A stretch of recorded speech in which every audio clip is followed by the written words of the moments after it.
ఓం నమో వెంకటేశాయ. తిరుపతి సాయి భక్తి ఛానల్కి స్వాగతం, శుభస్వాగతం. ఇవాళ మరొక మంచి విషయంతో మీ ముందుకు వచ్చేసాను. ముఖ్యమైనటువంటి విషయం, భక్తి గురించినటువంటి విషయం ఏంటి అంటే, చాలామంది నన్ను అడుగుతూ ఉన్నారు. మేము తిరుమలకు మొక్కుకున్నాము, నడిచి వెళ్ళాలని మొక్కుకున్నాము, శ్రీవారి మెట్టు ద్వారా వెళ్ళాలా, అలిపిరి మెట్లు ద్వారా వెళ్ళాలి, ఎటుపక్క వెళితే ఏ ఫలితం వస్తుంది అని చాలామంది సందేహపడుతున్నారు. అక్కడ దాకా నడిచి వస్తారు, వచ్చి స్వామి ఇది శ్రీవారి మెట్టు మధ్యలో వచ్చింది కదా, ఇక్కడ ఎక్కచ్చా, అలిపిరి ముందు నుంచి ఉంది కదా, అక్కడ ఎక్కచ్చా అని అడుగుతూ ఉంటారు. అసలు ఈ దారుల యొక్క ప్రాశస్త్యం ముందు తెలుసుకుందాం. శ్రీవారి మెట్టు అనేది వెంకటేశ్వర స్వామి వారు వివాహం చేసుకుని నారాయణవనంలో తిరుమలకు ప్రయాణమయ్యి దారి మధ్యంలో ఇప్పుడు మనం చూస్తున్నటువంటి శ్రీనివాస మంగాపురం, ఆ క్షేత్రం, ఆ ప్రదేశం అంతా కూడా అగస్త్య మహర్షి ఆశ్రమం. 6 మాసాలు అక్కడ ఉండి ఈ దారిలో నడిచి వెళ్ళినట్టుగా వెంకటాచల మహత్యంలో మనకు తెలుస్తోంది. అంటే శ్రీవారు స్వయముగా నడిచినటువంటి దారి శ్రీవారి మెట్టు.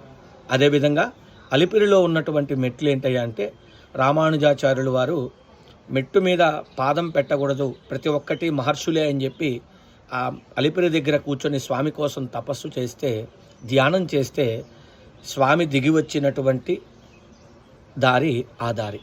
సరే, 2 స్వామి నడిచినటువంటివే. కానీ ఎక్కడ నడవాలి, అక్కడ నడిస్తే ఏంటి, ఇక్కడ నడిస్తే ఏంటి? ఈ సందేహ నివృత్తి కోసం ఒక్క మాట చెప్తాను నేను. తిరుమలకి వస్తున్నాము, మనము అడుగు పెట్టాము అంటేనే స్వామి అనుజ్ఞ మన మీద ఉందని, స్వామి దయ మన మీద ఉందని. ఎటు నడిచాము అన్నది కాదు, ఎంత భక్తిగా నడిచామన్నది ఒక్క విషయం గుర్తుపెట్టుకోండి.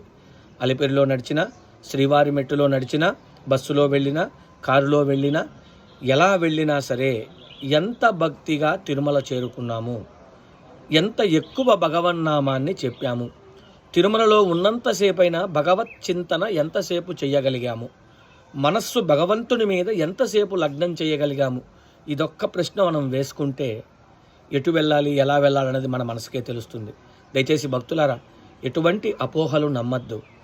ఎటు నడిచినా భక్తిగా నడవండి, గోవిందనామాన్ని స్మరిస్తూ నడవండి. తిరుమలలో సంచరిస్తున్నసేపు భగవంతుని యొక్క నామాన్నే జపిస్తూ ఉండండి. భగవంతుని మీద మనస్సు లగ్నం చేయండి. తద్వారా స్వామి అనుగ్రహాన్ని పొంది తిరుమల యాత్రను పూర్తి చేసుకోండి. ఓం నమో వెంకటేశాయ.